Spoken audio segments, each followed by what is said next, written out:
Hola, ¿cómo están? Muy buenos días, muy buenas tardes, muy buenas noches, según corresponda. Vamos a seguir trabajando nuestro curso de formación docente. Vamos a revisar el día de hoy en la sesión número 11, que es planeación y estrategia de la sesión académica en docencia. Ya hemos hablado en alguna parte de este curso de la importancia de la planeación docente, de cómo cada vez que nosotros hacemos una correcta planeación, tenemos una estrategia para impartir una sesión académica, pues las cosas tienen mejores resultados. No se trata, vuelvo a lo mismo, ya lo hemos repetido, de hacer las cosas más fáciles, sino de hacerlas más efectivas, que tengan un mejor resultado, por supuesto, para el estudiante y de paso, pues, para nosotros mismos, que sea más satisfactorio la experiencia educativa que estamos llevando.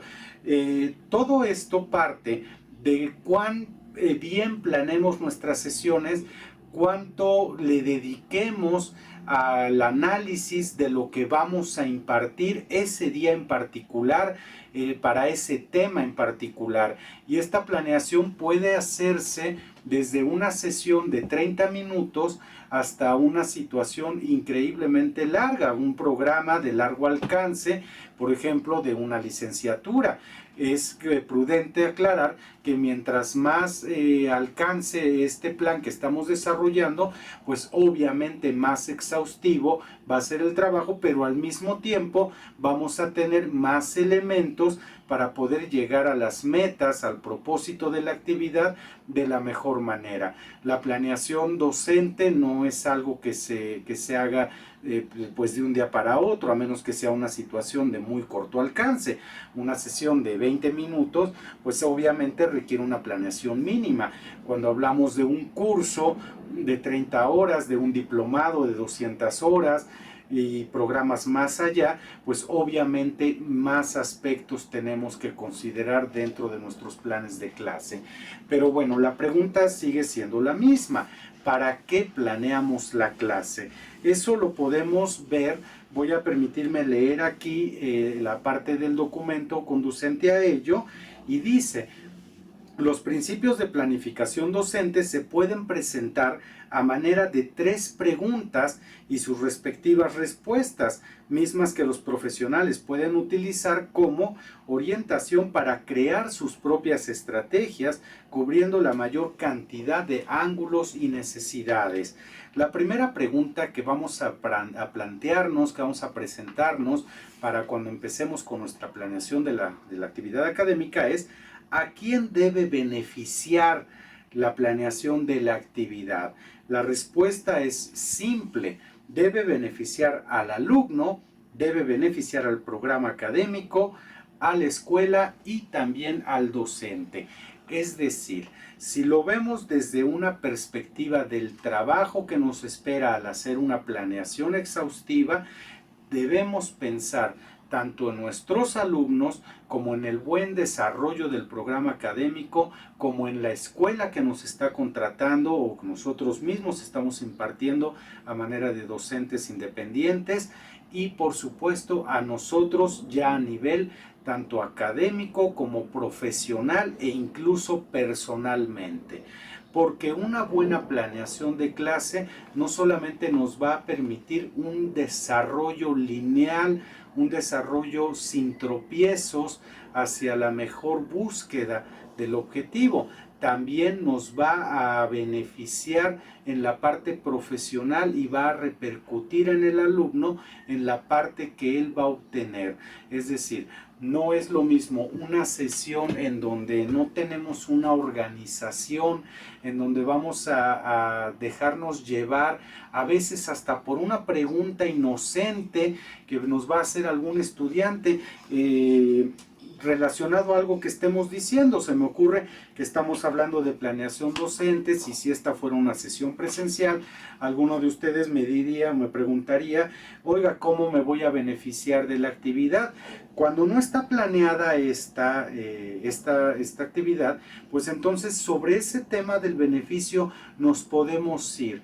De ahí podemos llegar al beneficio económico, al beneficio social, al beneficio personal, profesional, y podemos desviar totalmente el tema, porque la pregunta así no lo llegó. Después, a manera de justificación, podemos decir, es que el subtema o el tema adyacente fue muy interesante, cuando la realidad es que muchas veces lo que pasó es que como no tenía planeada la clase, la pregunta me sacó de mi camino y acabé en otra situación, acabé dando una clase total y absolutamente diferente a lo que estaba no planeado, sino a lo que estaba previsto o a lo que yo pensé iba a hacer. A veces tenemos, esa fue una pregunta hecha, bien hecha. A veces tenemos preguntas que tienen la intención de molestar o la intención de desacreditar lo que estamos diciendo, una pregunta tanto tramposa, y al no tener yo la planeación correcta, también me voy a desviar, también me va a sacar de mi camino y voy a cometer necesariamente, casi inexorablemente, un error en el dictado de esa actividad académica. Entonces, ¿a quién beneficia? Pues por igual, al alumno, al programa, a la escuela y al mismo docente. 2. ¿Por qué es necesaria la planificación? La planificación se hace necesaria al momento de cambiar el paradigma educativo a un modelo evolucionado de competencias. Lo vimos en la sesión correspondiente a las competencias, en donde una de ellas es precisamente la planeación de la sesión académica. Mientras más planeamos, más competentes podemos ser en el desempeño de nuestra función docente. También nos ayuda a mejorar las habilidades, los valores acorde a las necesidades, primero, de los alumnos, segundo, de la sociedad, y tercero, el desarrollo global que incluye al programa, a la institución y al docente. Cuando nosotros planeamos, podemos entender que hay grupos y personas con ciertas características, con ciertas características, ciertas propiedades que los hacen especiales en la educación o especiales en la enseñanza. Cuando nosotros consideramos a todas las personas en el mismo, hay un dicho que dice cortamos a todos con la misma tijera, pues nos damos cuenta de que caemos en un error, porque no todas las personas son iguales, no todos los grupos ni todas las circunstancias son iguales. Nosotros podríamos estar dando el mismo tema, podríamos estar dando la misma materia, y esta materia podríamos incluso darla durante muchas veces, o sea, varios cursos o muchos años.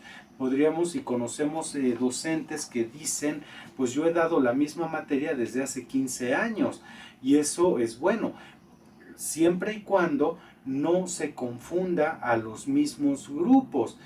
No porque he dado la misma clase 15 años quiere decir que la sociedad siga siendo la misma o ha sido la misma durante 15 años. Cada grupo, cada persona dentro de un grupo tiene ciertas propiedades y ciertas particularidades con las que aquí sí me corresponde a mí como docente conocer, entender, valorar y adaptarme a esas circunstancias. El tema bien es inamovible, el tema bien está planeado, la institución está establecida, los programas están hechos, todo eso podríamos considerarlo una situación que está fija en el tiempo, que se va actualizando, totalmente de acuerdo, pero que al final de cuentas sigue siendo algo fijo. Pero no así las personas. Las personas cambian, incluso el mismo grupo cambia conforme va evolucionando, conforme va subiendo de nivel. A veces me ha tocado impartir clases a un grupo de primer año y de repente tienes al mismo grupo 6 años después o 4 años después. Es el mismo grupo que ha ido trabajando, y 4 años después es totalmente diferente de como eran en su primer año. entonces los grupos cambian. Y si yo me aferro a quedarme en el mismo grupo, en la misma circunstancia, en la misma dinámica de clase durante todo ese tiempo, pues no estoy dándole al grupo su debido reconocimiento y estoy fallando en esta competencia. ¿Para qué sirve la planeación? Porque me permite adaptarme, me permite adaptar la docencia, adaptar la enseñanza, las técnicas, los métodos a la circunstancia que estoy viviendo actualmente. Por eso es necesaria. 3. ¿Cómo se hace la planificación? La mejor manera, al menos la que mejores resultados presenta, es la planificación a largo plazo. Es importante destacar que esta planeación es mucho más difícil que la destinada a una sesión, a un tema o a una materia. Cuando yo tengo una planeación a largo plazo que abarca toda mi actividad académica, todo lo que voy a hacer dentro de un programa académico, tengo un mucho mejor control. Tengo la ventaja de que cuando hago eso, puedo perfectamente sustituir temas, puedo cambiar, puedo modificar de acuerdo a las circunstancias, y por eso necesito tanto reconocer al grupo. Puedo ir modificando sin afectar el objetivo, sin afectar la meta del programa. Puedo irme modificando las sesiones, puedo decir, ¿sabes qué? Este tema que íbamos a ver en la sesión 5 y que viene a colación de una pregunta que me hicieron en la sesión 2, puedo sustituirlo porque está planeado, porque sabría yo qué hacer cuando llegue el momento de dar ese tema que fue por este momento, de momento fue sustituido, y ya tendría a través de la planeación a largo plazo herramientas suficientes para poder impartirlo posteriormente o anticiparlo a una situación que vale la pena a veces aprovechar, dado que el grupo está en un momento en el que es más receptivo a esa información porque está más interesado que cuando solamente me aferro al plan original. Esta parte también es peligrosa. A veces, en lugar de servirme a la adaptación, lo que hace la planeación es volverme cuadrado, volverme extremadamente cuadrado en lo que estoy haciendo, inflexible en los tiempos, y básicamente esto se tiene que terminar hoy y hoy se tiene que terminar a costa de lo que sea. Eso tampoco es totalmente bueno.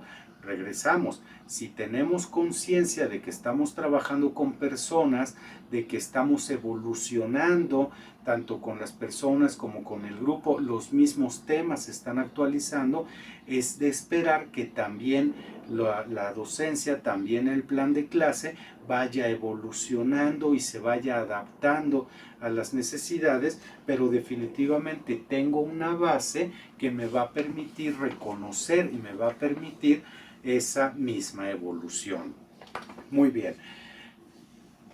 ¿Qué vamos a hacer dentro de la planeación? Primero vamos a determinar cuál es el nivel de nuestro programa, y esto es importantísimo. Determinar no solamente el nivel del programa, determinar para poder hacer una correcta planeación quién es el grupo. La primera sesión me voy a dedicar a conocer al grupo, a ver quiénes son, cuáles son sus ideas, cuáles son sus objetivos, cuál es su nivel de conocimiento previo a la actividad académica. Me va a permitir una mejor estructura, me va a permitir un mejor control al final de ese mismo grupo, de esa enseñanza, porque voy a poder trabajar más a gusto con quienes ya conozco o con quienes estoy conociendo, a manera de una serie de dinámicas que puedo aplicar y que me van a dar esta función de planeación. ¿Qué tengo que conocer después? Los objetivos del programa o la materia que tengo que tratar. Es bastante lógico que si no conozco el objetivo, que si no sé cuál es realmente la meta de la materia, que voy a impartir, muy difícilmente voy a alcanzarlos y más difícil voy a hacer una correcta planeación de ello. Necesito saber perfectamente cuál es el objetivo, porque de ahí depende cómo voy a alcanzarlo, en cuánto tiempo, de qué dispongo para llegar a ese objetivo. Después voy a entender los enfoques y las metodologías. Aquí esta parte me va a llevar directamente a las competencias. Ya tengo el objetivo, ya tengo un conocimiento a veces somero, pero finalmente existe, del grupo. Ahora sí, al conocer los métodos, yo puedo determinar perfectamente bien. Este tema lo voy a tratar con este método. Para este tema específico voy a utilizar esta técnica. Para este otro voy a utilizar esta herramienta o este taller o esta dinámica de grupo. Y esto lo voy a ir presentando en mi plan de la clase. Mientras más exhaustivo sea esto, porque ya conozco el objetivo, ya conozco el tema, ya conozco al grupo, ya sé que esta dinámica, por ejemplo, no serviría en este grupo aunque esté planeada. Así es que al conocerlo puedo decir, bueno, ya teniendo un conocimiento más amplio de este grupo y de este tema, de esta circunstancia, voy a cambiar mi técnica, pero no sobre la marcha, no cuando me presenté a la sesión y resulta que a los 5 minutos cambió todo y ahí sobre lo mismo me saco de la manga una dinámica. No, resulta que sí lo tenía yo planeado, sí sabía yo qué es lo que voy a hacer. Ajá.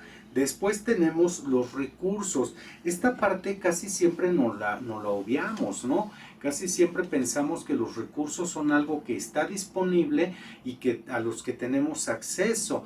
De repente no es así. Tenemos que aprender a medir la cantidad, la calidad y la disponibilidad de nuestros recursos para impartir una sesión académica y saber cómo voy a solventar su falta, su exceso de esos recursos. A veces tengo demasiadas opciones, a veces no tengo ninguna y tengo que tener una especie de plan B, que precisamente, como el nombre lo indica, es un plan, ya está planeado. ¿Qué pasa si llego y no sirve el proyector? Ah, no te preocupes, tengo un plan. Para eso están los métodos, para eso están las técnicas, para eso están las dinámicas. Como no sirve el proyector, si se puede reparar en 30 minutos, de acuerdo a mi planeación, lo que voy a hacer es mover esta dinámica hacia adelante mientras se repara el proyector. Que no se va a poder reparar para esta sesión el proyector, bueno, no te preocupes, aquí tengo el método y aquí tengo la técnica, dado el caso de que el proyector no sirviera. Así es que no doy por hecho que va a pasar. No doy por hecho que el proyector va a servir, que la computadora va a servir, que va a haber luz. No doy por hecho que no va a llover. Todo eso lo tengo contemplado y todo eso lo aprendí a poner dentro de una planeación general. Es anticiparme, que por cierto es otra de las competencias que vimos en la sesión correspondiente. Anticiparme a lo que puede mal ir sal. Muy bien. Diferenciación de estilos de aprendizaje. Esto tiene todo que ver con el grupo, el conocimiento que tenga del grupo. Si yo logro identificar los estilos de este grupo, si logro entender las características, las propiedades de ese grupo particular, no solamente no lo confundo con otro grupo, no solamente no me confundo a mí mismo pensando que estoy tratando con otro tipo de personas, sino que soy objetivo. Y si bien a veces tengo un grupo difícil, con ese grupo voy a utilizar, de acuerdo al plan, estas estrategias. Que tengo al grupo colaborador, tengo al grupo entusiasta, pues también es complicado. Por lo tanto, voy a utilizar estas otras técnicas, estos otros métodos perfectamente planeados. Así es que diferenciar, entender estos grupos y estos diferentes aspectos de circunstancia que se me puedan presentar, también es parte de algo que voy a prever. Evaluación. Planear la evaluación creo que es una de las competencias clave y a veces puede ser una de las más difíciles del trabajo docente. ¿Cómo voy a evaluar? A veces teníamos la idea hasta hace pues no muchos años y todavía se utiliza bastante, pues hay examen final. Y el examen final tiene que ver con todo y tiene que ver con nada. Usted tiene que estudiar y le voy a dar una guía, pero esto no lo vimos, sí, pero viene en el examen final. O esto lo vimos 5 veces, o sea, ya lo tengo dominado, pues sí, pero viene en el examen final. La evaluación tiene su fundamento en el grupo y en el conocimiento que se adquirió. Al ser conscientes de los métodos que utilizamos, al ser conscientes de la planeación, puedo yo ser consciente de lo que voy a evaluar, cómo lo voy a evaluar y cuándo lo voy a evaluar. ¿Qué va a tener, qué va a incluir esa evaluación que haga sobre el tema, sobre la materia, sobre el conocimiento que se adquirió? Y es una parte importantísima porque a veces puedo echar, así como lo voy a decir, puedo literalmente echar a perder todo mi trabajo nada más porque se me olvidó la parte de la evaluación o porque la evaluación no tiene nada que ver ni con lo que vimos y con lo que no vimos. Entonces, evaluar es un aspecto fundamental, es parte de la docencia. La evaluación es la base fundamental en donde el alumno va a saber que lo que está haciendo es lo correcto, que está adquiriendo su conocimiento. Calificar y evaluar es parte, la otra parte. Si dividimos la docencia en transmitir conocimientos e enseñar, la otra sería evaluar lo que se aprendió. Finalmente, la vinculación y la integración. Cómo todo este trabajo va a vincularse y se va a integrar a una experiencia completa, a un programa completo, un plan de estudios. Va a integrarse a lo que estamos buscando. Es la parte en la que todo confluye. Todo tiene que estar perfectamente en su lugar y va a encontrar sus caminos hacia un objetivo específico. Esa es la parte de la integración y también lo tengo planeado. También sé cómo voy a llegar a ese punto. Entonces podemos concluir que la planeación docente no solamente es parte de nuestro trabajo, es esencial aprender a planear nuestras clases, es esencial y además es sumamente importante porque sería como preguntarle a una persona si sabe lo que está haciendo. Si todo eso que está haciendo, si esa clase le salió muy bien porque tuvo suerte, porque le tocó un muy buen grupo, muy buen clima, incluso muy buena iluminación, o realmente sabía lo que estaba haciendo. ¿Qué va a distinguir a una persona competente? Precisamente eso. Precisamente que esa persona competente siempre, en todo momento, sabe lo que está haciendo, sabe por qué lo está haciendo y más importante, sabe cómo lo está haciendo. Pues bien, esa es la parte de planeación. Yo espero que este video sea de utilidad. Les agradezco mucho la atención.